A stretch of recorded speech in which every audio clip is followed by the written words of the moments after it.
por Crom. Buenas noches, noctámbulos. Conan el Bárbaro se enfrenta a unas ruinas embrujadas. Apaga la luz, toma asiento, que empezamos.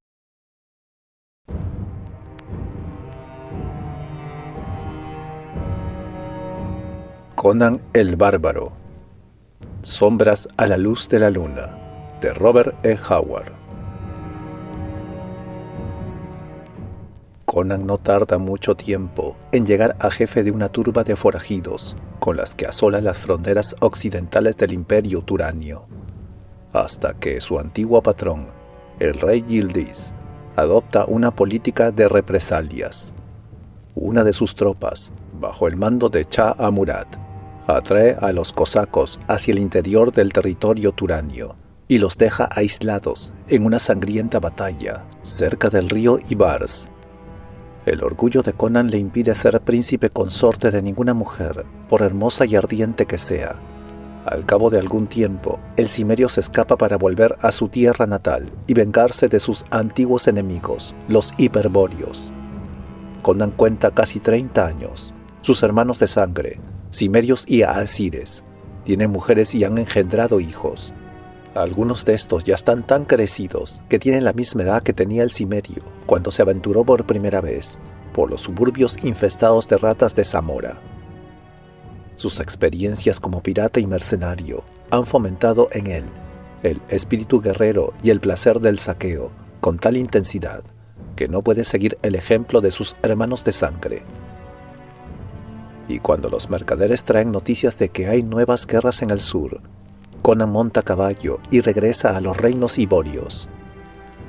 Allí se entera de que un príncipe rebelde de Kod lucha por destronar a Estrabonus, el rey del país, y Conan se encuentra pronto entre viejos y compañeros de armas que sirven en las filas del príncipe. Pero este hace las paces con el rey, y su tropa de mercenarios se queda sin trabajo. Sus componentes, incluido el cimerio, forman una banda de proscritos. Los compañeros libres que asolan las fronteras de Kod, de Zamora y de Turán, finalmente se dirigen a las estepas que se encuentran al oeste del mar de Vilayet, donde se unen a una horda de bandoleros conocidos como los cosacos. Un rápido galope entre los altos juncos, una pesada caída y un grito desesperado. El jinete del agonizante animal se puso en pie, tambaleándose. Era una esbelta muchacha ataviada con una túnica y sandalias. Sus oscuros cabellos le caían en cascada sobre los blancos hombros. Los ojos de la joven parecían las de un animal acorralado. No miró hacia la selva de juncos que rodeaban el pequeño claro, ni hacia las aguas azules que lamían la orilla a sus espaldas. Sus grandes ojos de intensa mirada estaban fijos en el jinete que avanzaba entre las cimbreantes plantas y que al llegar hasta ella bajó de su caballo. Era un hombre alto y delgado, duro como el acero. Estaba cubierto por una fina cota de malla de la cabeza a los pies, que se adaptaba a su cuerpo como el guante a la mano. Sus ojos castaños, que asomaban bajo el casco semiesférico con incrustaciones de oro, miraron a la muchacha con expresión burlona. «Atrás», exclamó ella aterrada. «No me toques, Shah Amurad, o me tiro al agua y me dejo morir». Él lanzó una carcajada que era como el rumor de una espada de acero al salir de una vaina de seda. «No, no te ahogarás, Olivia, hija de la confusión, porque las aguas no son profundas y yo te atraparé antes de que te hundas. Me has proporcionado unos divertidos momentos de caza y hemos dejado atrás a mis hombres.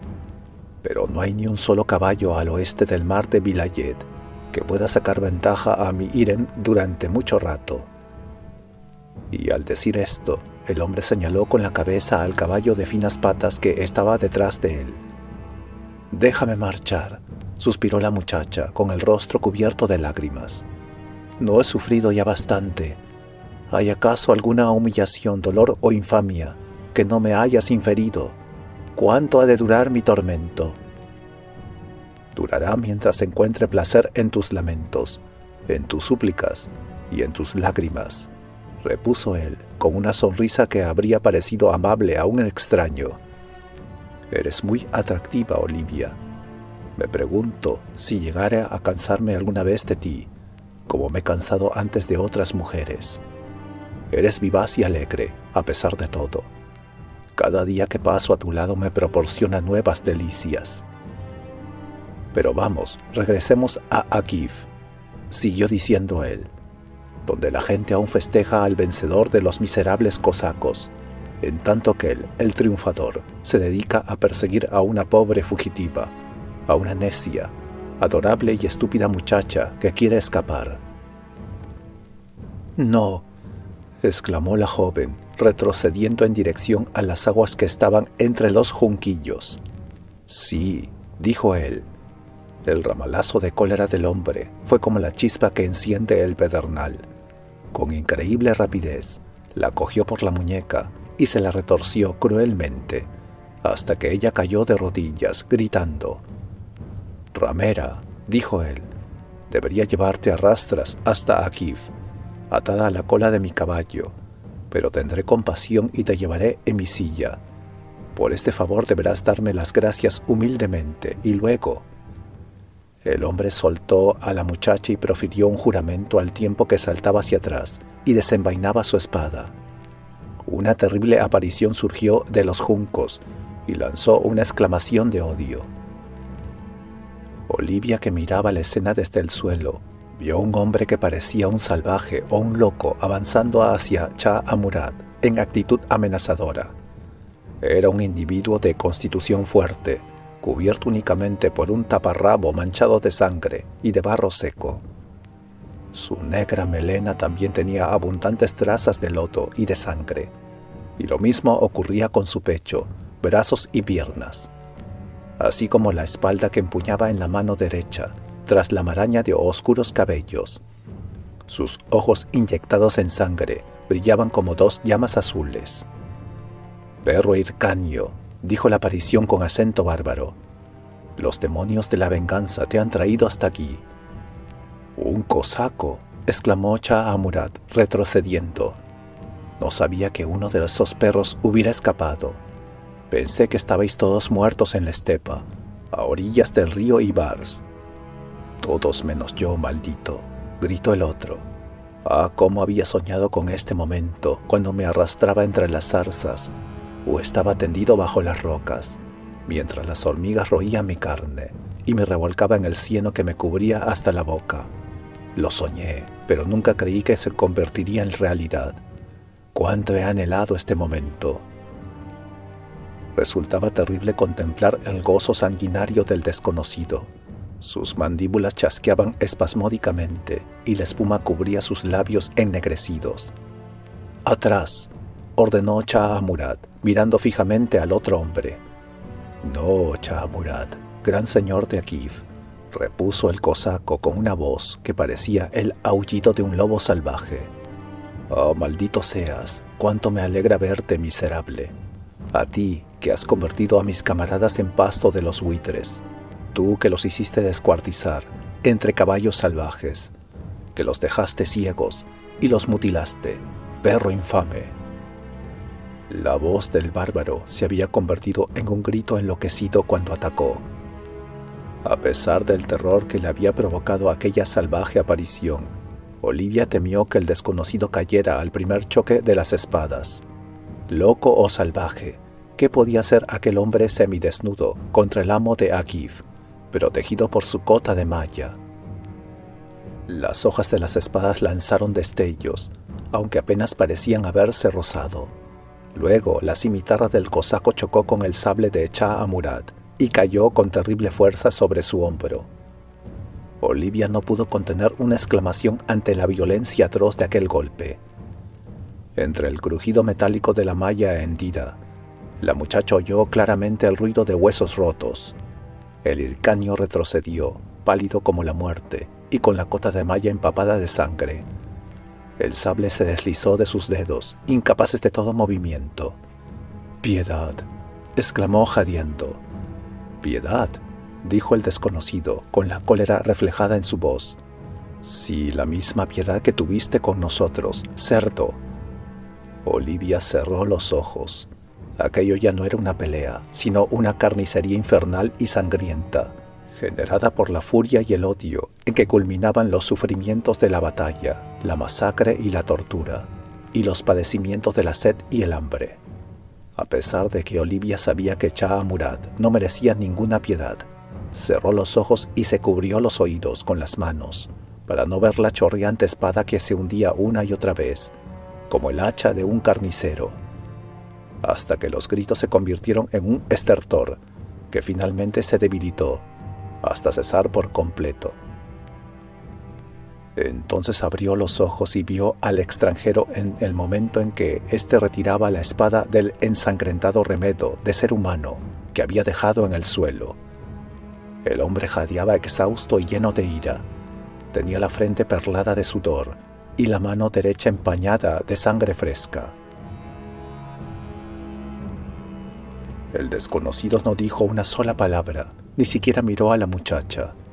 Ella lo vio avanzar entre los juncos de la orilla y luego inclinarse y tirar de algo. Entonces apareció una barca que salía de su escondite entre los finos tallos cimbreantes. Olivia supuso que el hombre tenía intenciones de marcharse, por lo que se sintió impelida a actuar. «No, espera», exclamó con tono plañidero, corriendo hacia él. «No me dejes aquí, llévame contigo». El hombre se volvió y la miró fijamente, cambiando de actitud. Sus ojos, aunque inyectados en sangre, parecían los de una persona cuerda. Era como si la sangre que acababa de derramar le hubiera devuelto su condición de ser humano. «¿Quién eres?», preguntó él. «Me llamo Olivia. Era prisionera de ese hombre y huí de él. Me perseguía. Por eso llegamos hasta aquí. Oh, te pido que no me abandones. Sus soldados no están lejos. Encontrarán su cadáver. Me hallarán cerca allí». La joven se retorció las manos, llena de espanto, y el desconocido la miró desconcertado. «¿Acaso prefieres venir conmigo?», le preguntó. «Soy un bárbaro y sé por la forma en que me miras que me temes». «Sí, te temo», repuso ella, demasiado aturdida para poder disimular. «Mi carne se estremece por el horror que me produce tu aspecto, pero temo aún más a los hircanios. Por favor, déjame ir contigo. Me someterán a terribles torturas y vejaciones si me encuentran al lado de su amo muerto». «Entonces ven». Él se hizo a un lado y ella subió rápidamente a la barca, evitando todo contacto con él. Luego Olivia se sentó en la proa. El desconocido también subió y después empujó el bote con el remo. Cuando hubo dejado atrás los juncos de la orilla, se puso a remar con golpes suaves y regulares que hacían mover rítmicamente todos los músculos de su cuerpo. La muchacha se acurrucó en la proa mientras el hombre seguía impulsando los remos en completo silencio. Olivia lo observaba con tímida fascinación. Era evidente que no era hircanio y tampoco se parecía a las gentes de raza iboria. Habla en él una fiereza de lobo que indicaba que se trataba de un bárbaro. Sus facciones, por debajo de las manchas de sangre de la batalla y del barro de las ciénagas, reflejaban un carácter indómito y salvaje, pero no denotaban a un ser malvado ni perverso. «¿Y tú quién eres?», le preguntó ella. «Shah Murad te llamaba cosaco. ¿Pertenecías a esa banda?». «Soy Conan de Cimmeria», dijo él con un gruñido. «Era uno de los cosacos.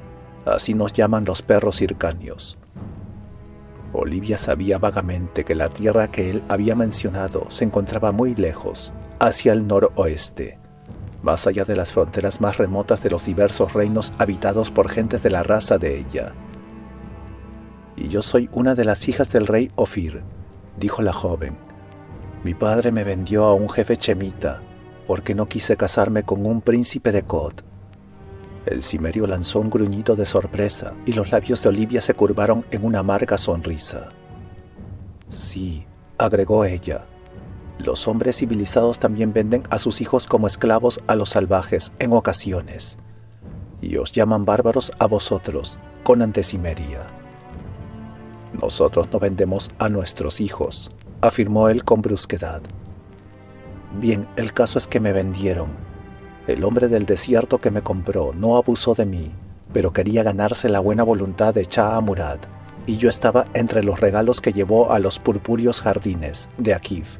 Luego, la joven se estremeció y ocultó el rostro entre sus manos. Fui sometida a toda clase de ignominias, siguió diciendo la joven. El solo hecho de recordarlo es como un latigazo. Viví en el palacio de Shah Murad hasta que hace algunas semanas él partió con sus huestes para combatir a una banda de invasores que asolaban las fronteras de Turán. Ayer regresó triunfante y se organizó una gran fiesta en su honor. Mientras todos se divertían y se emborrachaban, aproveché la oportunidad para apoderarme de un caballo y huir de la ciudad. Creí que lo había conseguido, pero él me siguió y hacia el mediodía halló mi rastro.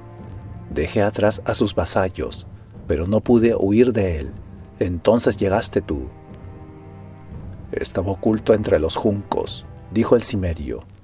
Yo era uno de esos bribones que componían la banda de los compañeros libres, que incendiaban y saqueaban las fronteras. Éramos 5000, de una veintena de razas y tribus.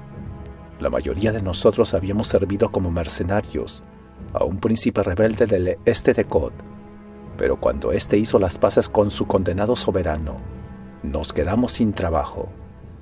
Entonces comenzamos a saquear los confines de Kod, de Zamora y de Turán. Hace una semana, Shah Murad nos tendió una emboscada con 15.000 hombres. Por Mitra, el cielo estaba cubierto de buitres negros. Cuando nuestras líneas se deshicieron después de un día entero de lucha, algunos trataron de huir hacia el norte y otros al oeste. Dudo que se hayan salvado alguno. Las estepas estaban cubiertas de jinetes que perseguían a los fugitivos.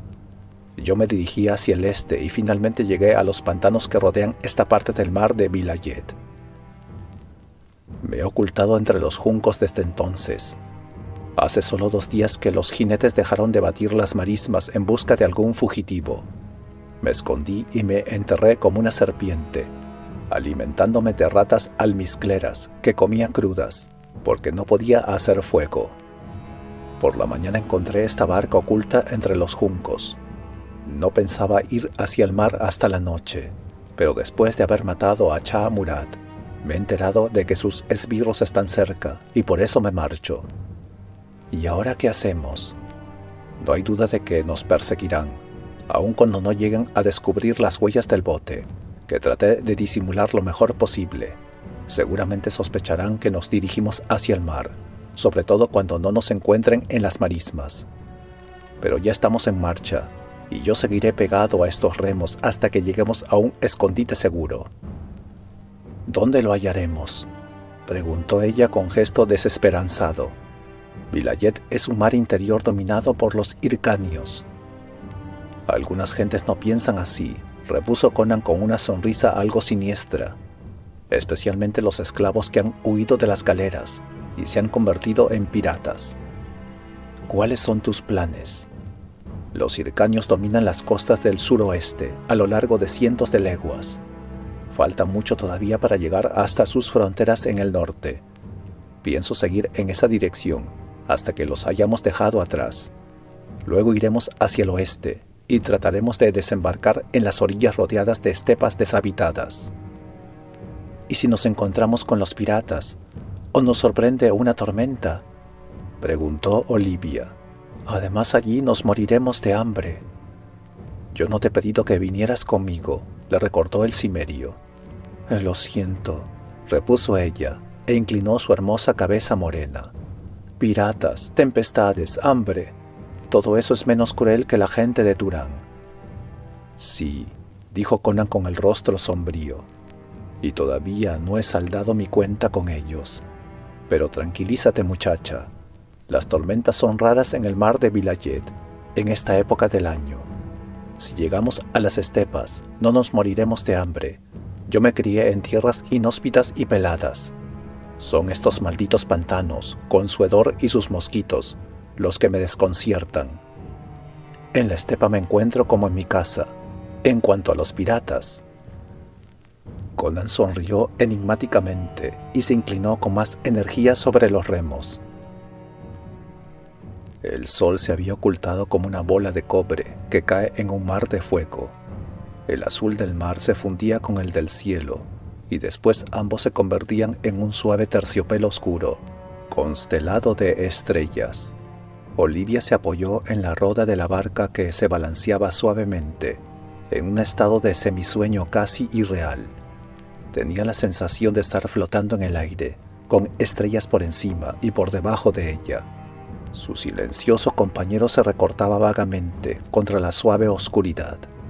No había prisa ni pausa en el ritmo de los remos que él manejaba con tanta destreza. Quizá él era el barquero infernal que la transportaba al otro lado del oscuro lago de la muerte.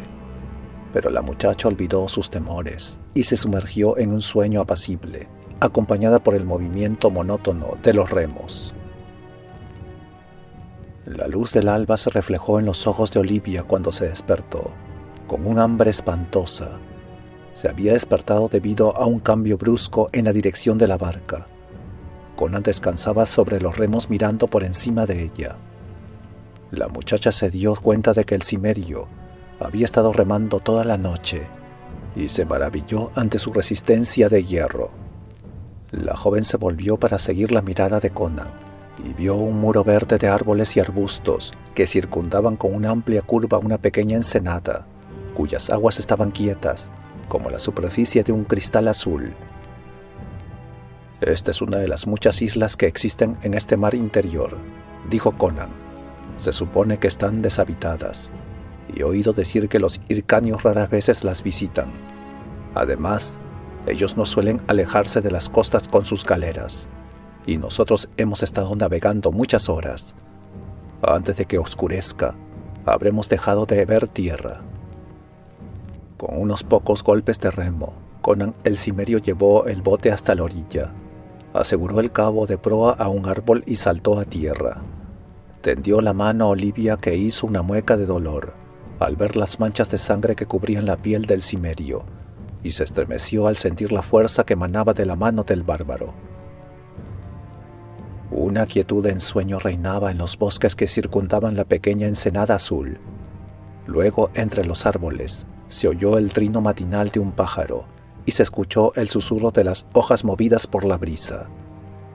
Olivia oyó un ruido, aunque no sabía bien lo que era. ¿Qué podía ocultarse en aquellos bosques de la costa? Mientras ella observaba tímidamente las sombras que había entre los árboles, algo salió a la luz del sol con un aleteo rápido. Era un enorme papagayo que se posó sobre la rama de un árbol y se quedó allí balanceándose, como una brillante figura de jade y carmesí. El ave volvió la cabeza de lado y miró a los intrusos con sus relucientes ojos de azabache. «Por Crom», musitó el cimerio, «he aquí al abuelo de todos los papagayos. Debe de tener 1000 años. Mira la perversa sabiduría que hay en sus ojos. ¿Qué misterios guarda, sabio demonio?»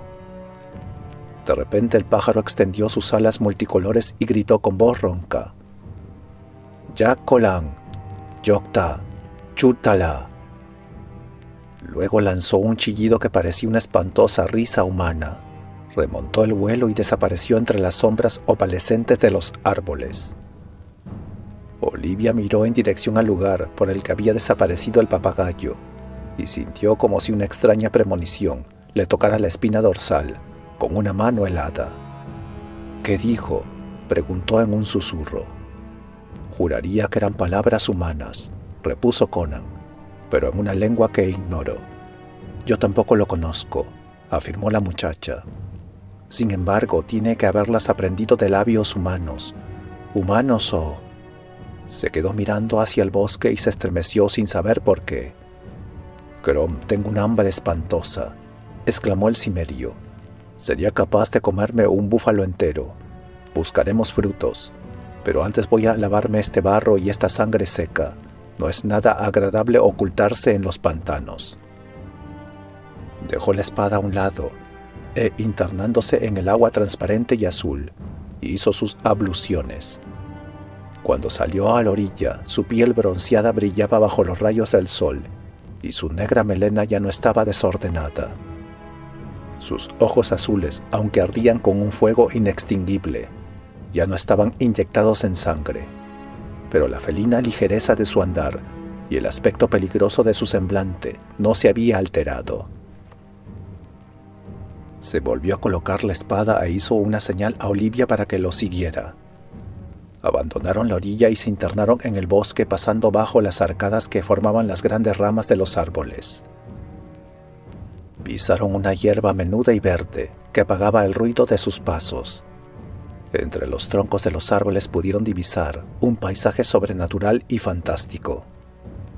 Finalmente, Conan lanzó un gruñido de satisfacción a la vista de unos frutos dorados y rojizos que colgaban en racimos de unos árboles.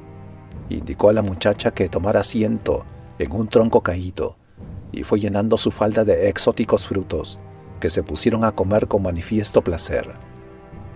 «Por Ishtar», exclamó Conan entre bocado y bocado. «Desde el día de la batalla del río Ibars he vivido de ratas y de raíces que extraía del maloliente barro. Esto, en cambio, es dulce al paladar, aunque no llena demasiado el estómago, pero nos servirá de alimento si comemos lo suficiente». Olivia estaba demasiado ocupada para responder. En cuanto amainó un poco su hambre, Conan comenzó a contemplar a su compañera con mayor interés. Observó los rizos de su negra cabellera, el tono sonrosado de su fina piel y los suaves contornos de su esbelto cuerpo, realzado por la túnica de seda que llevaba. Saciado su apetito, la muchacha levantó la cabeza. Al encontrarse con aquellos ojos rasgados y ardientes, cambió el color y dejó escapar entre sus dedos el fruto que estaba comiendo. Conan no hizo ningún comentario, pero indicó con un gesto que debía continuar su exploración. La muchacha se puso en pie y lo siguió por entre los árboles hasta llegar a un claro desde el que se veían unos densos matorrales. Al entrar en el claro oyeron un ruido de hojas que provenían de los arbustos. Conan saltó a un lado y empujó a la muchacha con él, eludiendo así una cosa que cruzó por el aire y fue a estrellarse estrepitosamente contra el tronco de un árbol. Conan sacó rápidamente su espada y se internó entre los matorrales. Luego siguió un profundo silencio, durante el cual Olivia se acurrucó en la hierba, desconcertada y horrorizada. Finalmente el cimerio regresó al claro con un gesto de extrañeza en el rostro. «No vi nada en los matorrales», dijo, «pero ahí hay algo». Se acercó al árbol y analizó el objeto que casi los había golpeado. Entonces profirió un gruñido con aire incrédulo, como si no pudiera creer lo que veía en sus ojos. Se trataba de un enorme bloque de piedra verdosa que yacía al pie del árbol, cuya madera se había astillado con el impacto. «Una extraña piedra que no suele hallarse en una isla deshabitada», dijo el cimerio. Olivia abrió sus enormes y hermosos ojos con expresión de asombro cuando observó el trozo de mineral. Se trataba de un bloque de piedra de formas simétricas, sin duda tallado por manos humanas. Era extraordinariamente pesado. El cimerio lo cogió con ambas manos y luego, apoyando firmemente sus piernas en el suelo y con todos los músculos en tensión, lo levantó por encima de su cabeza y lo arrojó con fuerza. La piedra cayó a unos pasos de donde se encontraban. Conan profirió un juramento. «No hay ser humano capaz de arrojar esa piedra de un lado a otro de este claro. Eso solo es posible con una máquina de asedio. Sin embargo, aquí no hay catapultas ni armas similares». «Quizá fue lanzada por una de esas máquinas desde lejos», sugirió Olivia. Conan movió negativamente la cabeza.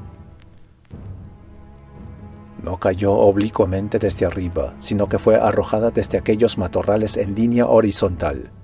¿No ves esas ramas rotas? Alguien la lanzó como quien tira una piedrecilla, pero ¿quién habrá sido? Vamos». La muchacha lo siguió con aire indeciso hasta los matorrales. Una vez traspuesto el anillo exterior de los arbustos, la vegetación era menos densa. Un absoluto silencio reinaba en aquel lugar. En el húmedo césped no había huellas. Sin embargo, la piedra provenía de aquellos misteriosos matorrales y había sido arrojada con una terrible puntería.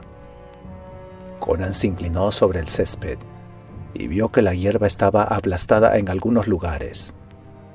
Movió la cabeza con aire disgustado. Ni siquiera sus agudos ojos podían descubrir indicios que permitiesen adivinar quién había pasado por allí. Conan levantó los ojos hacia el verde techo de hojas que cubrían su cabeza y se quedó paralizado. Luego, espada en mano, comenzó a retroceder, mientras sujetaba a Olivia por un brazo. «Vámonos de aquí rápido», dijo con un susurro que le heló la sangre en las venas a la joven. «¿Qué ocurre? ¿Qué has visto?» «Nada, nada», repuso él con tono evasivo, sin interrumpir su cauta retirada. «¿Pero qué había en esos matorrales?» «La muerte», respondió Conan con la vista aún clavada en la bóveda de color jade, que no dejaba ver el cielo. Una vez que hubieron salido de allí, el cimerio cogió a la muchacha por una mano y la condujo rápidamente a través de un altozano en el que los árboles eran escasos, hasta que llegaron a una pequeña meseta, donde la hierba era alta y apenas se veían árboles. En el centro de la meseta se alzaba un edificio amplio y ruinoso, construido en piedra verde.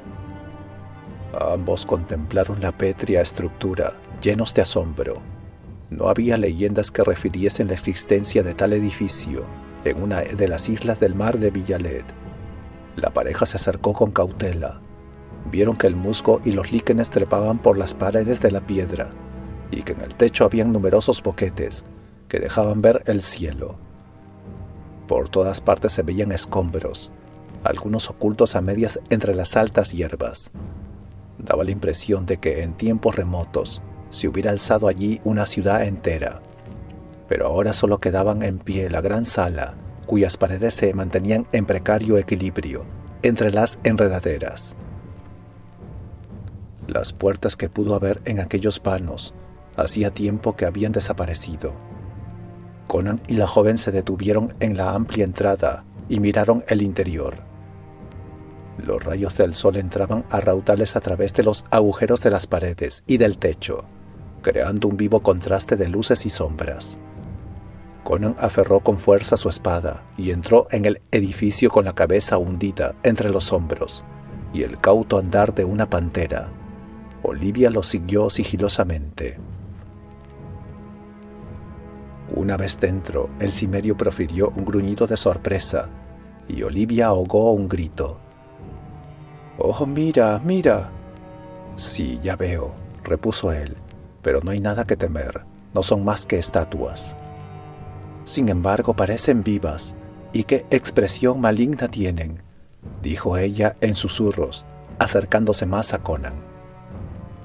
Se encontraban en una enorme sala, cuyo suelo hecho de piedra pulida estaba cubierto de polvo y de escombros caídos desde el techo.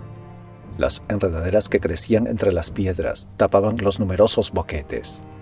El techo, muy alto, plano y sin bóvedas, estaba sostenido por enormes columnas, dispuestas en fila a lo largo de las paredes. Entre columna y columna había unas figuras de aspecto extraño. Eran estatuas aparentemente hechas de hierro, negras y brillantes, como si alguien las estuviera puliendo continuamente. Eran de tamaño humano y representaban a hombres altos, gráciles y fornidos, con una expresión cruel en un rostro de halcón. Estaban desnudos, y todos los detalles de los músculos, articulaciones y tendones habían sido representados con increíble realismo. Pero la característica más real de las estatuas era su semblante altivo y despiadado. Era evidente que aquellas facciones no estaban hechas con el mismo molde. Cada rostro poseía una característica individual, aunque se adivinaba un parentesco racial entre todos ellos. En esas caras no había la monótona uniformidad del arte decorativo. «Parecen estar escuchando y esperando», murmuró Olivia con inquietud. Conan golpeó con la empuñadura de su espada una de las estatuas. «Es de hierro», afirmó, «pero por Kron, ¿en qué moldes habrán sido hechas?» El cimerio movió la cabeza y luego se encogió de hombros, evidentemente desconcertado. Olivia echó una tímida mirada al silencioso recinto. Sus ojos recorrieron las piedras cubiertas de hiedra, las altas columnas con enredaderas y las oscuras estatuas que tenía ante sí. Sintió deseos de irse de allí cuanto antes, pero las estatuas ejercían una extraña fascinación sobre su compañero. Este las examinó detenidamente y luego trató de levantar una y de arrancarle un brazo o una pierna, pero el material era más fuerte y resistente que él. No pudo desfigurar ni mover de su sitio ni una sola estatua. Finalmente desistió, lanzando un juramento. ¿A quiénes habrán querido reproducir?, preguntó Conan en voz alta. Estas figuras son negras, y sin embargo no representan a gentes de raza negra. Jamás he visto hombres como estos. Salgamos a la luz del día, rogó Olivia, mirando con recelo las pensativas figuras que había entre las columnas. Pasaron del sombrío salón al claro resplandor del sol. La muchacha se sorprendió al ver la posición del astro rey en el cielo. Habían pasado dentro de las ruinas bastante más tiempo del que ella hubiera imaginado. «Será mejor que regresemos a la barca», sugirió ella. «Tengo miedo. Es un lugar extraño, parece endemoniado. Tengo la sensación de que nos pueden atacar en cualquier momento». «Yo, en cambio, creo que nos encontraremos más seguros mientras no estemos bajo los árboles», repuso Conan. «Ven». La meseta, cuyos bordes descendían hasta las playas cubiertas de vegetación, continuaban ascendiendo hacia el norte hasta llegar a un grupo de acantilados rocosos que constituían el punto más alto de la isla. Conan emprendió la marcha hacia allí, seguido de cerca por la muchacha. De cuando en cuando la miraba con una expresión inescrutable en el rostro, y ella sentía su mirada. Alcanzaron la extremidad septentrional de la meseta, desde donde contemplaron la escarpada pendiente. Los árboles crecían densamente por el borde de la colina, hacia el este y el oeste de los acantilados. Conan la miró con recelo, pero comenzó a subir, ayudando a su compañera. La cuesta no era uniforme, sino que estaba interrumpida por peñascos y cornisas rocosas. El cimerio, nacido en un país montañoso, podía haber subido corriendo como un felino, pero a Olivia le resultaba difícil avanzar. Una y otra vez la muchacha se sintió levantada del suelo cuando había un obstáculo que le dificultaba el paso, y su admiración fue en aumento al notar la enorme fortaleza física del hombre que iba a su lado. Ya no encontraba repulsivo el contacto del cimerio, sino que se sentía protegida por aquellas manos de hierro. Finalmente llegaron a la cima, donde el viento marino agitó sus cabellos. Desde donde estaban, veían toda la isla como un enorme espejo ovalado rodeado por un anillo de lujuriante verdor, exceptuando la parte donde la pendiente caía más a pico. Ante su vista se extendían las aguas azules y plácidas, que se desvanecían a lo lejos entre brumas. «El mar está tranquilo», dijo Olivia suspirando. «¿Por qué no continuamos el viaje en barca?» Conan, erguido como una estatua de bronce sobre la cúspide, señaló hacia el norte. La joven aguzó la vista y vio una mancha blanca que parecía estar suspendida en medio de la densa bruma que se veía a lo lejos. «¿Qué es eso?» «Una vela. ¿Serán hircanios?» «Es difícil saberlo a tanta distancia. Van a anclar aquí. Nos buscan por toda la isla», exclamó ella, presa del pánico.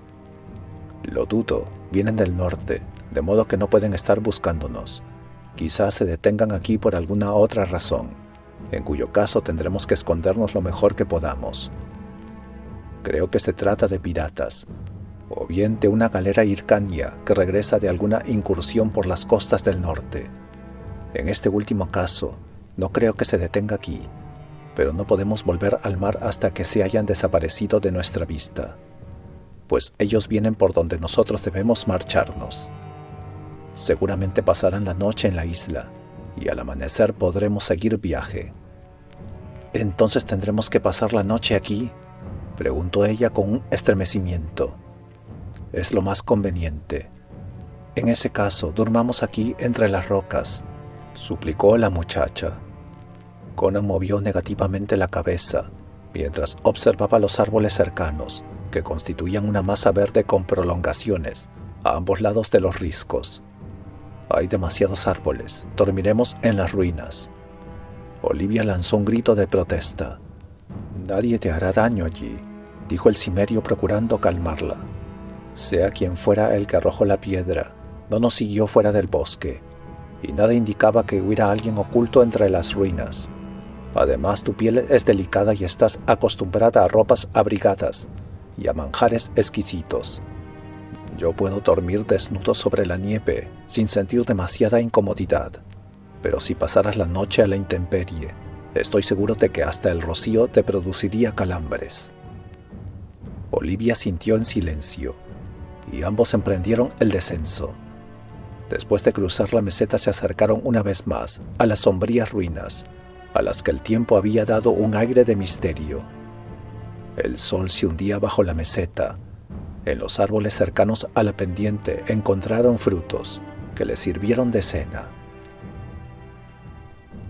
La noche caía rápidamente en aquellas latitudes del sur, tachonando el oscuro cielo azul con grandes estrellas blancas. Conan entró en las sombrías ruinas llevando detrás a Olivia, que lo seguía de mala gana. La muchacha se estremeció al ver aquellas altivas figuras negras que había entre las columnas. En la oscuridad apenas atenuada por el suave fulgor de las estrellas, la joven casi no podía ver los contornos de las estatuas. Percibía tan solo su actitud de espera, una espera que parecía haberse prolongado a lo largo de muchísimos siglos. Conan trajo unos montones de ramas tiernas, llenas de hojas, e improvisó una especie de lecho para Olivia, que se tendió encima de él, con la extraña sensación de estar durmiendo en la guarida de una serpiente. El cimerio no compartía los temores de la muchacha. Se sentó a su lado, con la espalda apoyada en una columna y el sable encima de sus rodillas. Sus ojos brillaban como las de una pantera en la oscuridad. «Duerme tranquila», dijo él. «Mi sueño es ligero como el de un lobo. Nadie puede entrar en este recinto sin que yo me despierte». Olivia no contestó. Desde su lecho de hojas observó las figuras inmóviles que se veían con menos nitidez en la oscuridad. Qué extraño le parecía estar en compañía de un bárbaro y ser cuidada y protegida por un hombre de una raza con la que de pequeña le habían asustado tantas veces. Su acompañante procedía de una raza tosca, sangrienta y feroz. Su calidad de salvaje se evidenciaba en todos sus actos y ardía en sus ojos fogosos. Y sin embargo, él no le había hecho el menor daño, en tanto que su peor opresor había sido un hombre que pertenecía al mundo llamado civilizado.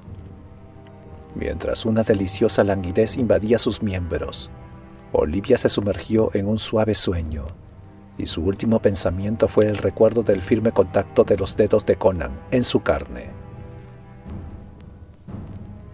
Olivia soñó, y en sus sueños aparecía constante y obsesivamente un ser maligno, parecido a una serpiente negra, que se deslizaba por unos jardines floridos. Sus sueños eran fragmentarios y llenos de color, como exóticas piezas de un diseño inconexo y desconocido, hasta que cristalizaron en una escena de horror y locura, contra un fondo de piedras y columnas ciclópeas. La muchacha vio en sueños un gran salón cuyo techo, muy alto, estaba sostenido por columnas de piedras adosadas en filas regulares a las recias paredes. Entre dichos pilares revoloteaban papagayos de plumaje verde y escarlata. La sala estaba atestada de guerreros de piel negra y rostro de halcón, pero no eran hombres de raza negra. Tanto ellos como sus ropas y sus armas le resultaban absolutamente desconocidos. Se agrupaban en torno a alguien que estaba atado a una de las columnas. Se trataba de un muchacho esbelto, de piel blanca y rizos dorados. La belleza del joven no era en absoluto humana. Era como el sueño de un dios cincelado en mármol vivo. Los guerreros negros se reían y se burlaban de él en una lengua extraña. La figura esbelta y desnuda se retorcía bajo aquellas crueles manos, mientras la sangre resbalaba por sus piernas de marfil y salpicaba el pulido suelo. Los ecos de los gritos de la víctima se oían por toda la sala, Entonces el joven levantó la cabeza hacia el cielo raso y pronunció un nombre con una voz estremecedora. Una daga que empuñaba una mano de ébano interrumpió su grito, y la dorada cabeza cayó sobre el pecho de marfil. Como respuesta al desesperado lamento, se oyó el retumbar de una especie de carruaje celeste, y delante de los asesinos apareció una figura que daba la impresión de haberse materializado a partir del aire. La forma era humana, pero ningún mortal había gozado jamás de belleza tan sobrehumana. Existía un inconfundible parecido entre él y el joven muerto, pero los rasgos de humanidad que suavizaban las facciones divinas del joven no existían en las del desconocido, que resultaban sobrecogedoras en su inexpresiva belleza. Los negros retrocedieron ante la aparición, con ojos que eran como surcos de fuego. El desconocido levantó la mano y habló, y las ondas de su voz resonaron a través de la silenciosa sala, con tonos profundos y cadenciosos. Como si estuvieran en trance, los guerreros negros siguieron retrocediendo, hasta llegar alineados a lo largo de las paredes en filas regulares. Entonces, de los labios cincelados del desconocido surgió una terrible invocación, que era una orden. Yakolan, Yokta, Chutala. Al escuchar aquel grito terrible, las negras figuras se quedaron rígidas, como paralizadas. Sus miembros adquirieron una extraña apariencia pétrea. El desconocido tocó el cuerpo inerte del joven, y las cadenas que lo sujetaban cayeron a sus pies. Levantó el cuerpo en sus brazos y comenzó a alejarse, mientras su serena mirada recorría la silenciosa fila de figuras de ébano. Señaló con la cabeza hacia la luna, que brillaba a través de algunos boquetes del techo. Aquellas estatuas tensas y expectantes, que habían sido hombres, comprendieron. Olivia se despertó sobre su colchón de hojas con un estremecimiento. Un sudor frío le cubría la piel. Su corazón latía tan aceleradamente que casi se podía oír en el silencio reinante. Miró en derredor y vio que Conan seguía durmiendo con la espalda apoyada en la columna y la cabeza inclinada sobre su voluminoso pecho. El brillo plateado de la luna atravesaba los agujeros del techo y trazaba enormes franjas blancas en el suelo polvoriento. Podía ver borrosamente las negras siluetas que parecían seguir esperando, al tiempo que luchaba contra su creciente nerviosismo, rayando en el espanto. Olivia vio que los rayos de la luna iluminaban tenuemente las columnas y las figuras que había entre una y otra. ¿Qué era aquello? La joven observó un estremecimiento en las estatuas sobre las que se reflejaba la luna. Un horror paralizante había hecho presa de ella, pues donde debía reinar la quietud de la muerte, había movimiento, lentas flexiones y torsiones de miembros de ébano. Entonces, al quedar roto el hechizo que la mantenía muda e inmóvil, Olivia lanzó un grito desgarrador. Conan saltó casi al instante y se puso en pie, con la espada preparada y los dientes brillantes en la semioscuridad. «¡Las estatuas! ¡Las estatuas!», exclamó la joven. «¡Oh dioses, las estatuas están cobrando vida!».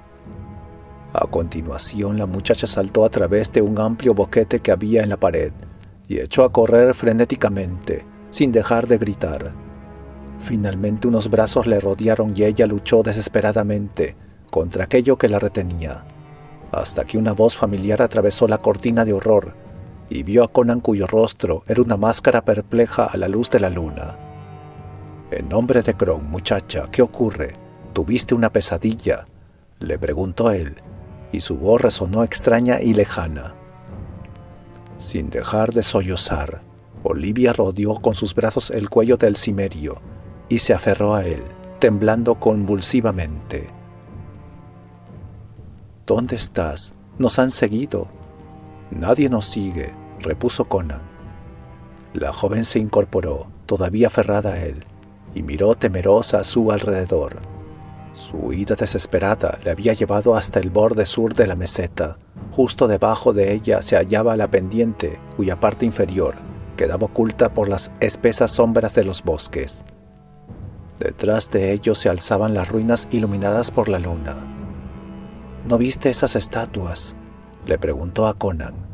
¿No viste cómo se movían, cómo levantaban las manos, cómo miraban sus ojos desde las sombras? No, no vi nada, respondió el bárbaro con cierta inquietud. He dormido más profundamente de lo normal, porque hace tiempo que no dormía. Sin embargo, no creo que pudiera entrar nadie en esta sala sin que yo lo oyera y me despertara. No entró nadie, dijo Livia, y tuvo un acceso de risa histérica. Era algo que ya estaba allí dentro. Oh, Mitra, y pensar que nos acostamos a dormir entre ellos, como corderos junto a una manada de lobos. ¿De qué estás hablando?, preguntó él. Me levanté cuando te oí gritar, pero antes de que tuviera tiempo de mirar a mi alrededor, te vi desaparecer por el agujero de la pared. Te seguí por temor a que te ocurriera algo, seguro de que habías tenido una pesadilla. Sí, exclamó Livia sin poder reprimir un escalofrío. Escucha. A continuación, la joven le contó todo lo que había soñado y había creído ver. Conan escuchó con atención. El bárbaro no compartía el escepticismo de los hombres civilizados. La mitología de su pueblo estaba llena de espíritus, fantasmas y nigromantes. Cuando ella hubo concluido, Conan se sentó en silencio a su lado y acarició con aire distraído su espada. Dime, ¿el joven torturado era semejante al hombre que aparecía al final?, preguntó Conan al cabo de un rato. Como un padre y un hijo, respondió ella. Si la mente fuera capaz de concebir al hijo de la unión de un ser divino con un humano, su aspecto sería como el de aquel joven. Los dioses de la antigüedad copulaban a veces con mujeres mortales, según cuentan las leyendas. ¿Qué dioses?, preguntó el cimerio. Dioses olvidados, quién sabe. Han desaparecido en las quietas aguas de los lagos, en el centro de las montañas, en los abismos siderales que hay más allá de las estrellas. Los dioses no son más perdurables que los hombres. Pero si esas estatuas eran hombres convertidos en imágenes de hierro por algún dios o demonio, ¿cómo pueden estar vivos? Hay magia en la luna, dijo ella estremeciéndose. En sueños vi que el hombre señalaba hacia la luna. Mientras ésta los ilumine, estarán vivos, eso creo. Pues ya ves que no nos persiguen, murmuró Conan lanzando una mirada hacia las sombrías ruinas. Tal vez soñaste que se habían movido. Creo que voy a volver para comprobarlo.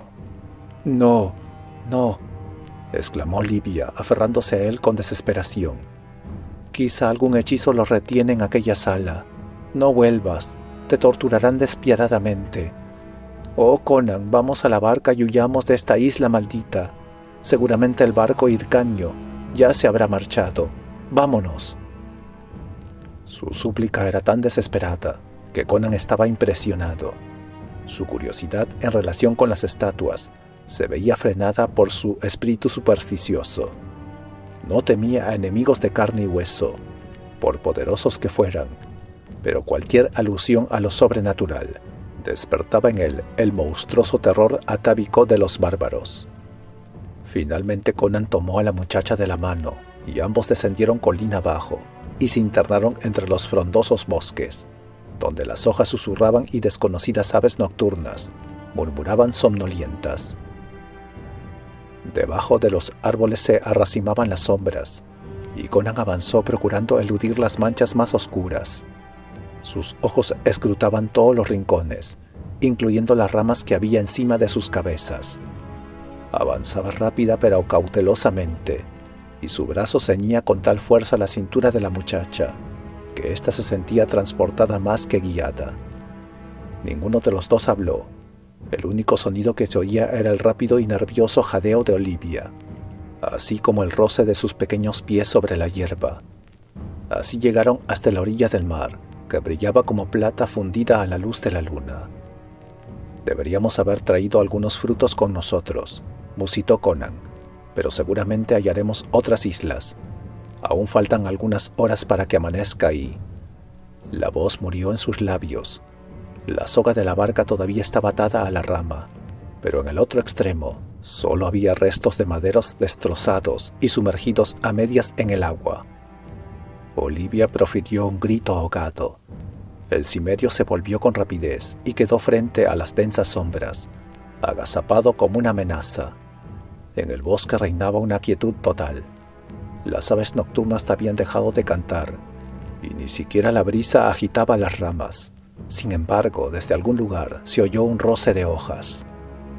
Rápido como un felino, Conan tomó a Olivia en brazos y echó a correr. Avanzó como un fantasma entre las sombras, mientras a sus espaldas se seguía oyendo el extraño rumor de hojas que se iba acercando implacablemente.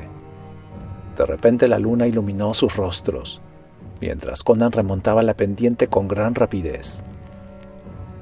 Una vez en la parte superior del promontorio, el cimerio depositó a Olivia en el suelo y se volvió a mirar el abismo de sombras que habían dejado atrás. Las ramas se seguían moviendo a causa de la brisa que se había levantado súbitamente. Eso era todo. Conan sacudió la cabeza y lanzó un gruñido furioso. Olivia se acercó a él como una niña asustada y lo miró con ojos que parecían un oscuro pozo de horror. «¿Qué vamos a hacer, Conan?», susurró. El bárbaro observó las ruinas y echó otra mirada a los bosques que había más abajo. «Iremos a los acantilados», declaró, al tiempo que volvía a tomarla en brazos. «Mañana construiré una balsa y volveremos a confiar nuestra suerte al mar». «¿No habrán sido ellos quienes destruyeron nuestra barca?», preguntó Olivia con un tono que era casi una afirmación. Conan movió negativamente la cabeza con aire taciturno. Cada paso que daban por la meseta iluminada por la luna en dirección a las ruinas era un nuevo motivo de terror para Olivia. Pero no salió ninguna sombra de las ruinas, y finalmente llegaron al pie de los riscos que se alzaban majestuosos por encima de ellos. Allí Conan se detuvo como si dudase, y luego eligió un lugar resguardado, debajo de un peñasco y lejos de los árboles. «Acuéstate y duerme si puedes, Olivia», dijo él. «Yo vigilaré». Pero Olivia no logró conciliar el sueño y se quedó mirando en dirección al bosque y a las ruinas distantes, hasta que palidecieron las estrellas, clareó el oriente y el alba de color rosa y oro derramó su fuego sobre las hierbas del bosque.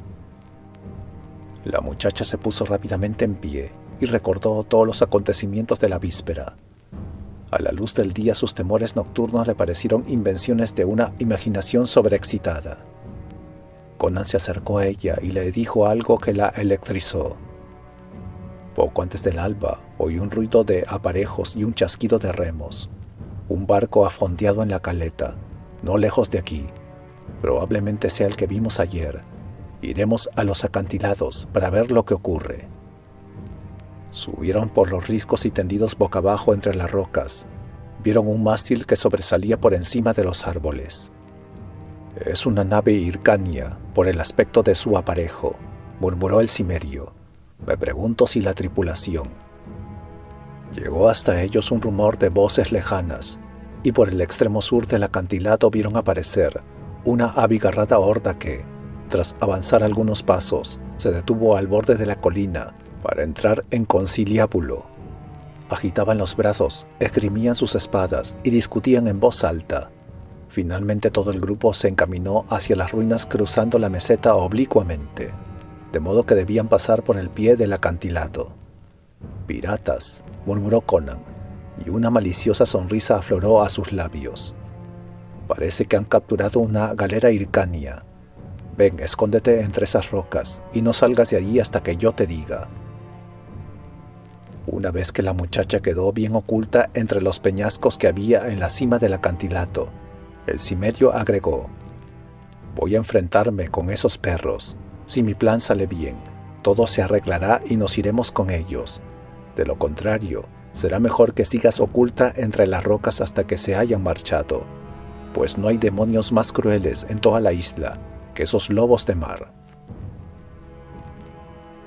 Y desprendiéndose de los brazos de la muchacha, que procuraba en vano retenerlo, el cimerio descendió rápidamente por el acantilado. Olivia miró espantada desde su escondrijo y vio que la banda se acercaba al pie del promontorio. Conan saltó entre las rocas y se enfrentó con los piratas, espada en mano. Estos retrocedieron profiriendo gritos de amenaza y sorpresa. Luego se mantuvieron a una prudente distancia y observaron a aquel personaje que había aparecido tan de improviso entre las rocas. Eran unos 70 hombres, una horda salvaje compuesta por individuos de todas las nacionalidades: cotios, samorios, virtunios, corintios y chemitas. Sus rostros reflejaban su condición de salvajes. Muchos de ellos tenían cicatrices de espadas, de látigos y de hierros candentes. Había también orejas cortadas, narices cercenadas, cuencas sin ojos y muñones en brazos y piernas. Eran las huellas de múltiples batallas. La mayor parte de ellos estaban semidesnudos, pero lo poco que llevaban puesto era de excelente calidad: jubones con bordados de oro, cintos de raso y pantalones de seda. Todo estaba rasgado y sucio de sangre y de lodo, y en algunos casos las prendas cubrían una coraza plateada, finamente trabajada. Las gemas relucían en sus orejas y narices, así como en las empuñaduras de sus dagas. La recia y bronceada figura del cimerio contrastaba con esa extraña turba. «¿Quién eres?», rugieron algunos integrantes de la horda. «Soy Conan el cimerio», dijo el bárbaro con una voz profunda y desafiante, como la de un león. «Soy uno de los compañeros libres, y quiero unirme a la Hermandad Escarlata. ¿Quién es vuestro jefe?» «Yo, Poristar», bramó una voz de toro. La voz era tan imponente como la figura que se adelantó tan valiente. Se trataba de un gigante desnudo hasta la cintura, cuyo enorme vientre ceñía un amplio cinto que sujetaba unos holgados pantalones de seda. Tenía la cabeza afeitada, con excepción de un mechón, y los bigotes le caían a ambos lados de la boca. Calzaba babuchas chemitas de color verde, con la punta retorcida hacia arriba, y empuñaba una larga espada de hoja recta. Conan lo miró y sus ojos centellearon. «Sergius de Corosha», exclamó. «Sí, Poristar», repuso el gigante, con una intensa expresión de odio en sus negros ojos. «¿Creíste que me había olvidado?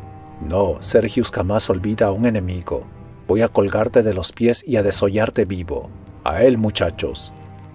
«Sí, puedes enviar a tus perros contra mí, Gordinflón», dijo Conan con desprecio.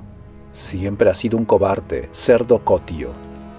«¿Cobarde yo?», bramó el aludido, y su ancho rostro enrojeció de ira. «En guardia, perro del norte, voy a atravesarte el corazón». Un segundo después, los piratas formaban un círculo en torno a ambos contrincantes. Sus ojos brillaban y el aliento resollaba entre sus dientes, ante la excitación que les causaba la posibilidad de ver un espectáculo sangriento. Olivia observaba desde lo alto de los riscos y se clavó con fuerza las uñas en las palmas de la mano, a causa de la dolorosa emoción. Los dos enemigos iniciaron la lucha sin más formalidades. Sergius avanzó con la rapidez de un gigantesco felino, a pesar de su voluminoso cuerpo. Sin dejar de lanzar maldiciones, paraba golpes y atacaba. Conan luchaba en silencio, y sus ojos eran estrechas rendijas de fuego azul. El cotio dejó de proferir juramentos para ahorrar aliento. Los únicos sonidos que se percibían era el rápido roce de los pies sobre la hierba, el jadeo del pirata y los ecos del acero.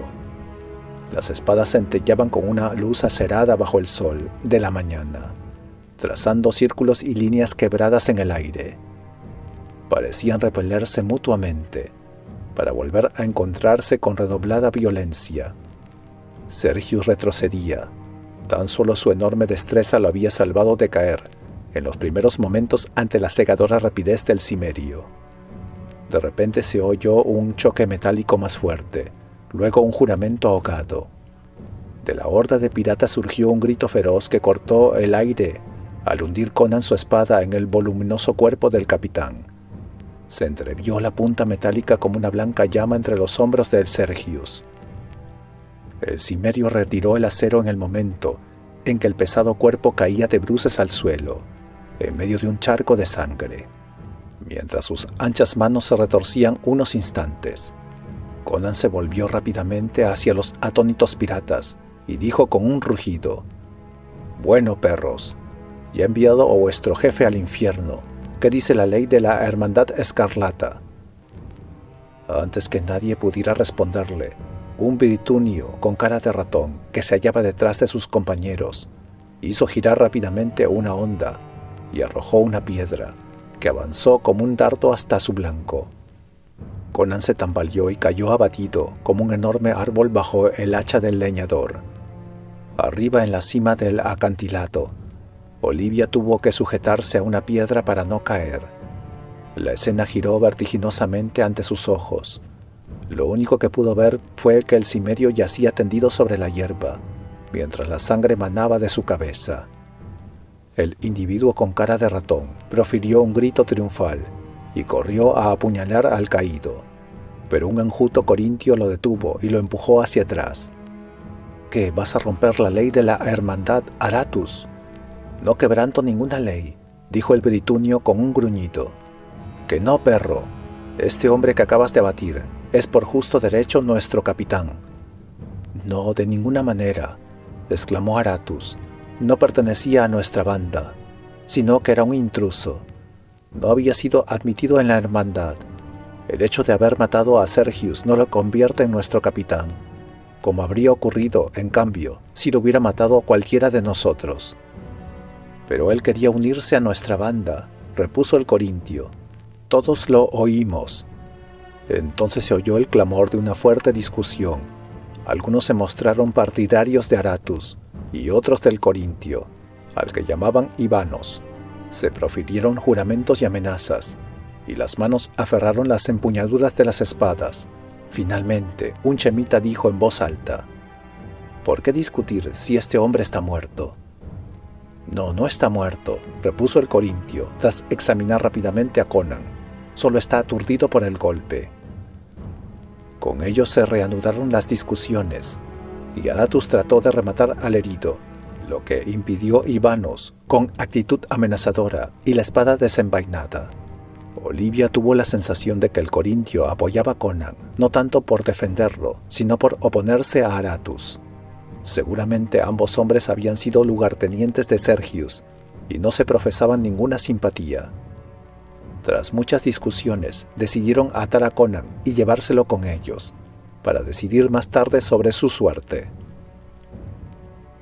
El cimerio, que comenzaba a recuperar el sentido, fue atado con unas gruesas sogas de cuero, y entre quejas y maldiciones, 4 fornidos piratas lo levantaron y se lo llevaron consigo, a través de la meseta. El cuerpo de Sergius quedó tendido en el suelo, en el mismo lugar en el que había caído. En lo alto del acantilado, Olivia estaba aturdida y desconsolada por su desastrosa situación. Sin saber qué hacer, optó por permanecer oculta mientras contemplaba con ojos aterrados cómo la horda brutal se llevaba a su protector. La muchacha no supo cuánto tiempo estuvo allí hasta que vio, al otro lado de la meseta, que los piratas llegaban hasta las ruinas y entraban en el edificio arrastrando a su prisionero. Luego advirtió que los integrantes de la banda entraban y salían por puertas y orificios, se encaramaban por las paredes semiderruidas y se apoyaban en los escombros. Al cabo de un rato, una veintena de ellos regresaron por la meseta, recogieron el cadáver de Sergius y se lo llevaron, posiblemente para arrojarlo al mar.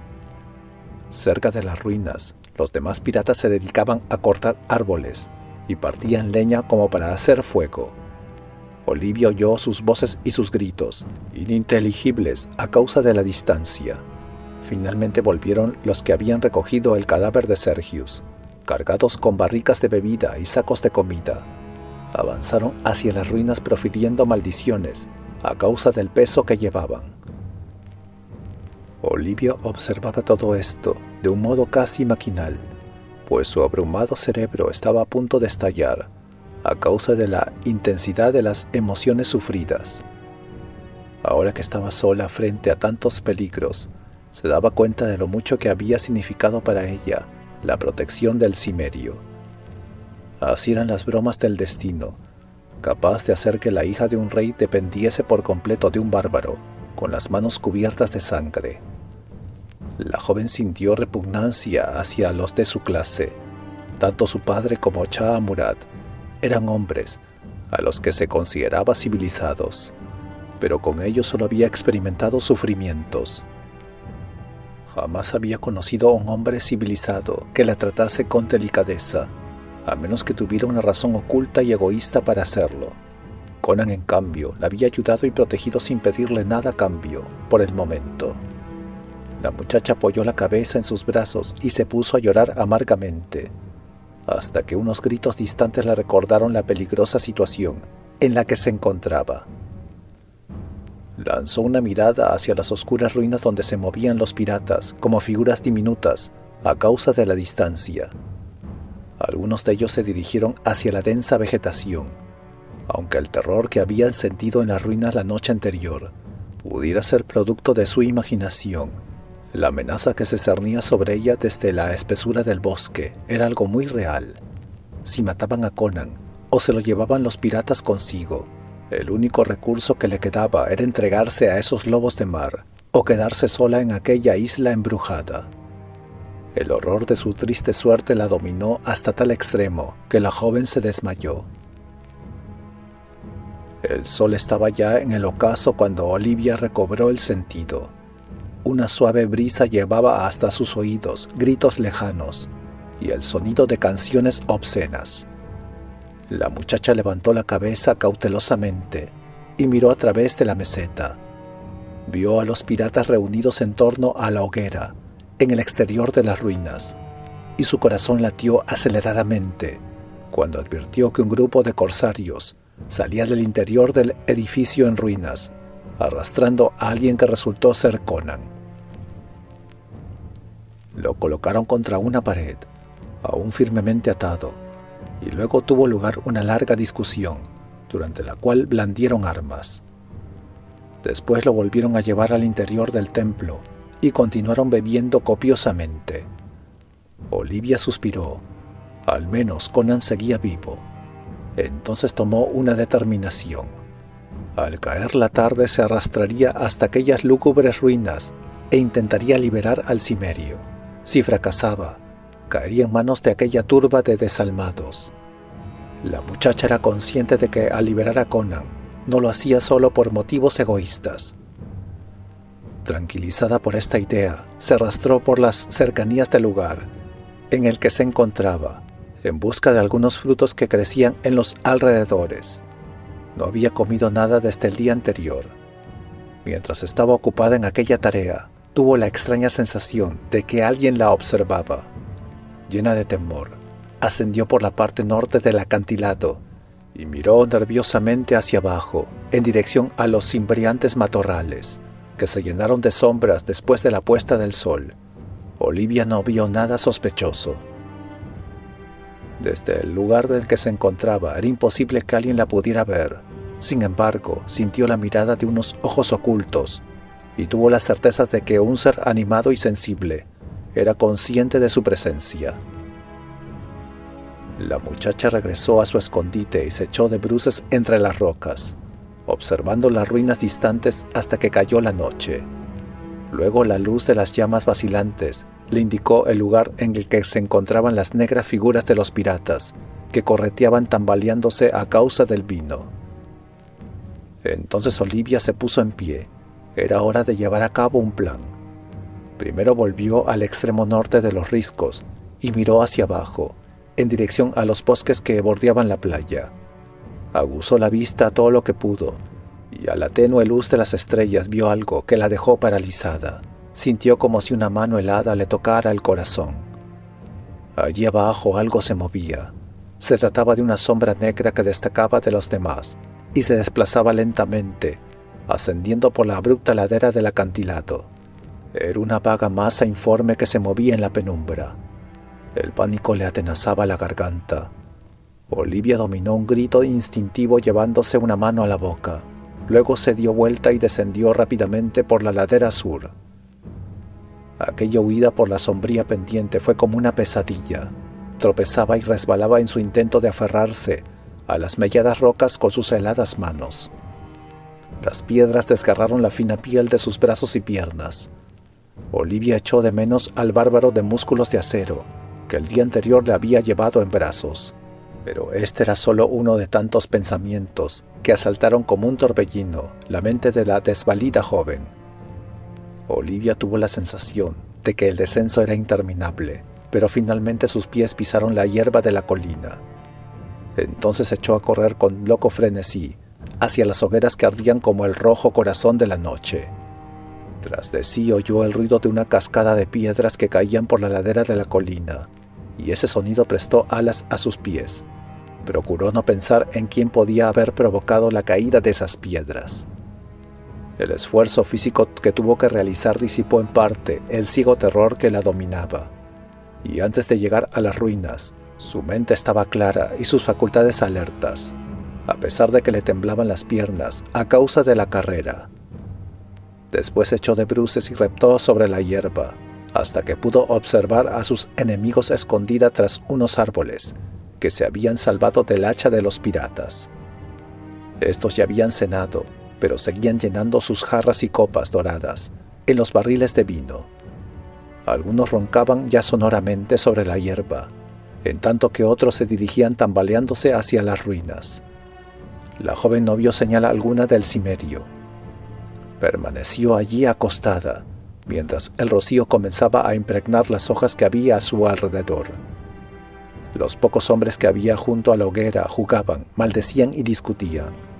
Los demás estaban durmiendo en el interior de las ruinas.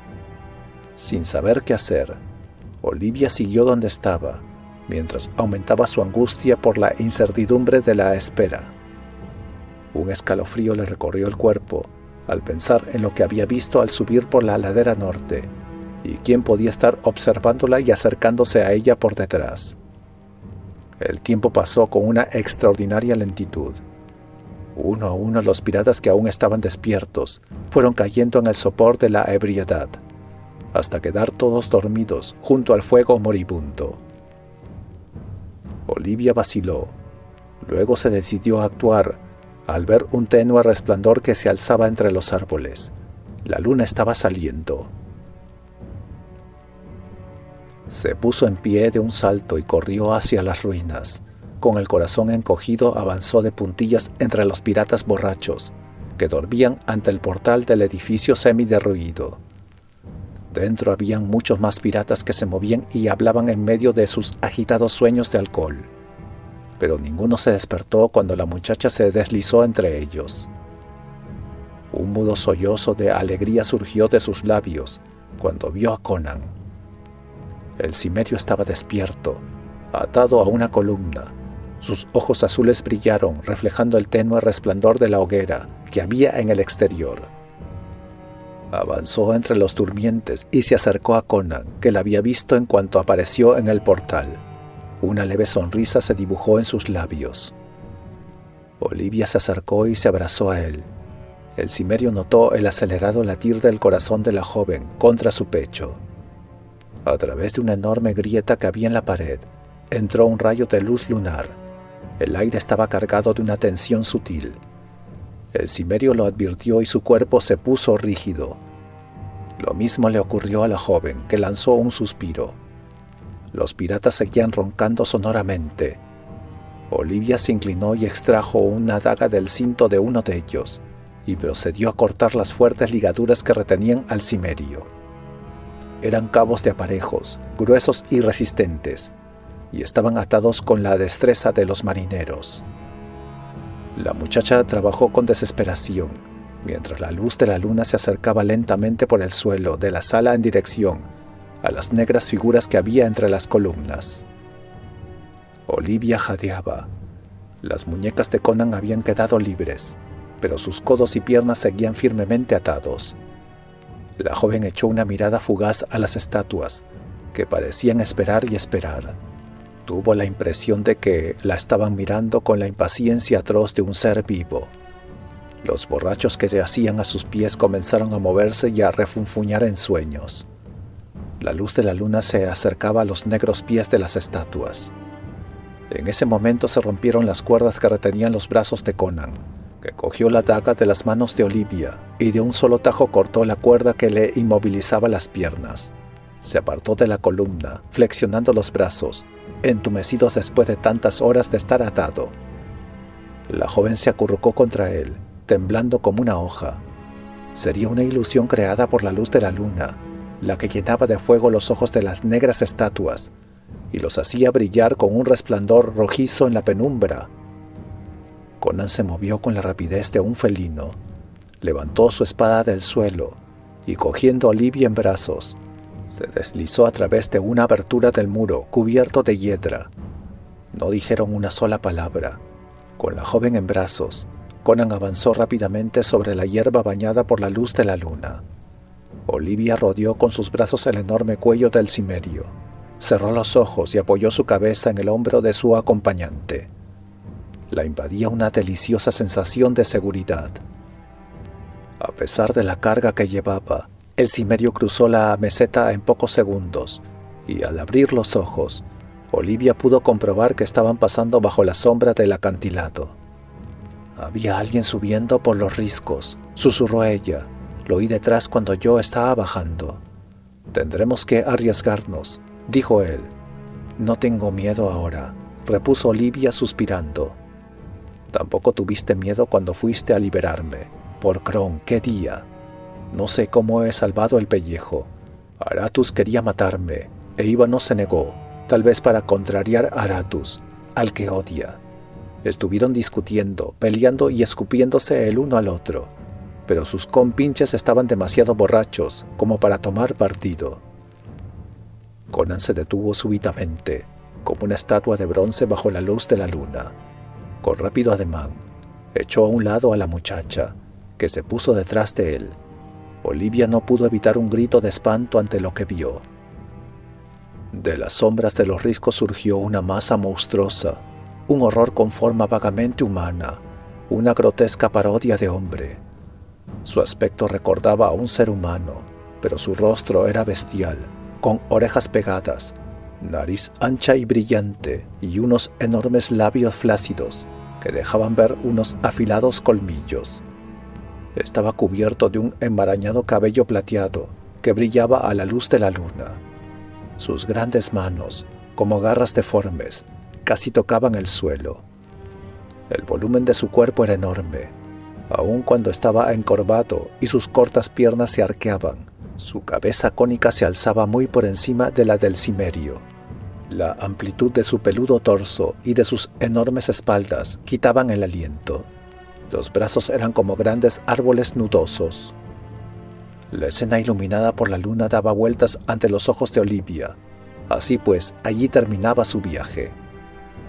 ¿Qué ser humano sería capaz de resistir el ataque de aquella peluda montaña de músculos y de violencia?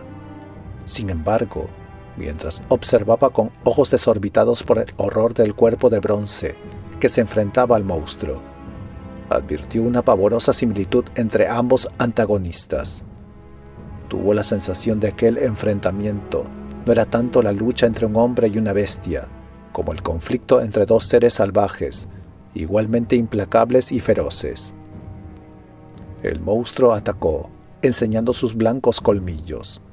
Sus poderosos brazos se abrieron en el momento en que embestía con una pasmosa rapidez, a pesar de su tamaño y de sus piernas torcidas. La respuesta de Conan fue un destello de velocidad que Olivia apenas pudo seguir con la mirada. La joven solo vio que el cimerio eludía aquel abrazo mortal y que su espada, fulgurando como un relámpago, caía sobre uno de los enormes brazos del ser antropomórfico y lo seccionaba limpiamente, algo más arriba del codo. Una cascada de sangre mojó la hierba al caer el miembro cercenado, que aún se retorció horriblemente unos instantes en el suelo. Pero en ese momento la otra mano deforme del monstruo asió a Conan por su oscura melena. Los férreos músculos del cuello del cimerio lo salvaron de morir desnucado al instante. Extendió su mano izquierda hacia la garganta de la fiera, en tanto que su rodilla se apoyaba firmemente en el peludo vientre del monstruo. Entonces comenzó un terrible forcejeo que duró solo unos segundos, pero que a la paralizada joven le parecieron eternos. El monstruoso simio seguía aferrado a Conan por la cabellera y poco a poco lo atraía hacia sus colmillos, que brillaban a la luz de la luna. El cimerio resistió el ataque manteniendo rígido el brazo izquierdo, mientras que con el derecho hundía su espada una y otra vez en las ingles, en el pecho y en el vientre de su enemigo. La bestia recibió el castigo con un silencio aterrador. La pérdida de sangre que fluía a borbotones de sus tremendas heridas no parecía debilitarla. La terrible fuerza del antropoide no tardó en superar la oposición que ejercía el brazo izquierdo y la rodilla de Conan. Inexorablemente, el brazo del cimerio se iba flexionando y Conan quedaba cada vez más cerca de las horrendas fauces del monstruo, que se abrían desmesuradamente para cobrarse la vida del enemigo. Ahora los ojos centelleantes del bárbaro miraban fijamente los ojos inyectados en sangre del enorme simio, y Conan seguía hundiendo su espada en el cuerpo peludo. De repente las mandíbulas llenas de espuma del monstruo chasquearon espasmódicamente y se cerraron a muy poca distancia del rostro del cimerio. Este se vio arrojado con fuerza sobre la hierba, impulsado por las convulsiones del monstruo agonizante. Olivia, medio desmayada, vio que el mono se retorcía en el suelo, en medio de estertores, mientras apretaba con gesto humano la empuñadura de la espada que sobresalía de su cuerpo. Al cabo de un rato, la gran mole se estremeció y quedó inmóvil. Conan se puso en pie tambaleándose. El cimerio respiraba entrecortadamente y avanzó con dificultad, como un hombre cuyas articulaciones y músculos han sido sometidos a un esfuerzo que está casi al límite de la resistencia humana. Se tocó el sangrante cuero cabelludo y profirió un juramento al ver en la peluda mano del monstruo grandes mechones de su negra cabellera. «Por Kron», dijo jadeando, «me siento como si me hubiesen molido a palos. Hubiera preferido luchar contra una docena de hombres. Un segundo más y mi cabeza se habría quedado entre sus dientes. Maldito sea, me ha arrancado de raíz un puñado de cabello». Empuñando la espada con ambas manos, Conan le fue cortando los dedos al monstruo hasta conseguir liberar aquellos mechones de su cabello. Olivia, a su lado, contemplaba con ojos desorbitados el cuerpo de la bestia. «¿Qué es? ¿Qué es?», preguntó la muchacha con un susurro. «Es un hombre mono gris», repuso el cimerio, «un animal que come seres humanos y habita en las costas orientales de este mar. Tal vez llegó hasta aquí cogido a algún tronco arrastrado por la corriente». «¿Habrá sido él quien tiró la piedra?», inquirió Olivia. «Sí, ya lo había sospechado cuando nos encontramos en el bosque y vi que las ramas se movían sobre nuestras cabezas. Estos seres siempre se ocultan en los bosques más impenetrables y rara vez salen de ellos. No comprendo qué pudo hacerlo salir de su refugio, pero en todo caso para nosotros ha sido una suerte, pues entre los árboles yo no hubiera tenido la menor posibilidad de vencerlo». «Me siguió hasta aquí», dijo la muchacha temblando. «Lo vi trepar por los riscos y siguiendo sus instintos se ocultó en las sombras, en lugar de seguirte a través de la meseta. Estas criaturas de las tinieblas viven en lugares silenciosos y odian la luz del sol y de la luna. ¿Crees que habrá otros por aquí? No creo. De lo contrario, los piratas hubieran sido atacados cuando atravesaron el bosque. El mono gris es muy cauteloso, a pesar de su fuerza colosal, como lo demuestra el hecho de que no se haya decidido a atacarnos en el bosque. Debe de haberse sentido terriblemente atraído por ti, para seguirte hasta un lugar abierto, pero...». Conan sintió un sobresalto y giró en redondo para mirar hacia el lugar por el que habían venido. Un grito espantoso cortó el aire de la noche. Provenía de las ruinas. Luego siguieron una serie de chillidos, gritos y lamentos de agonía. Aunque se oía el choque del acero, los sonidos parecían provenir de una masacre, más que de una batalla. Conan se quedó helado, con la muchacha abrazada a él, presa del pánico. El clamor ascendió en un crescendo de locura, y entonces el cimerio se dio media vuelta y se acercó rápidamente al borde de la meseta, dibujado por los árboles iluminados por la luna. A Olivia le temblaban tanto las piernas que era incapaz de caminar, por lo que Conan tuvo que llevarla en brazos. El frenético latido de su corazón se calmó cuando se acurrucó en sus brazos acogedores. Luego cruzaron el tenebroso bosque, pero las sombras oscuras parecían ahora menos temibles. Los rayos plateados de la luna que se filtraban entre las ramas no ocultaban ninguna amenaza. Las aves nocturnas murmuraban somnolientas. Los gritos de la matanza se atenuaron, hasta convertirse en una confusa mezcla de sonidos. En algún lugar un papagayo gritó, como un eco misterioso: Jack Colan, Yocta, Chutala. Poco después llegaron a la playa y vieron la galera anclada y con la vela desplegada. Las estrellas comenzaron a palidecer ante la llegada del día. Bajo la pálida luz del alba, un puñado de figuras harapientas y ensangrentadas avanzaron tambaleándose entre los árboles hasta llegar a la estrecha playa. Eran tan solo 44 hombres, que formaban un grupo medroso y desmoralizado. Se arrojaron jadeando al agua y comenzaron a nadar hasta alcanzar la galera. Entonces los desalentados piratas se vieron enfrentados con un nuevo contratiempo. Recortándose contra el cielo luminoso, vieron a Conan el cimerio, de pie en la proa, espada en mano, y la negra melena agitándose al viento. «¡Alto!», ordenó Conan. «No os acerquéis más, perros». «Déjanos subir a bordo», suplicó un pirata velludo, apretándose el muñón sangriento de una oreja cercenada. «Queremos marcharnos de esta isla endemoniada».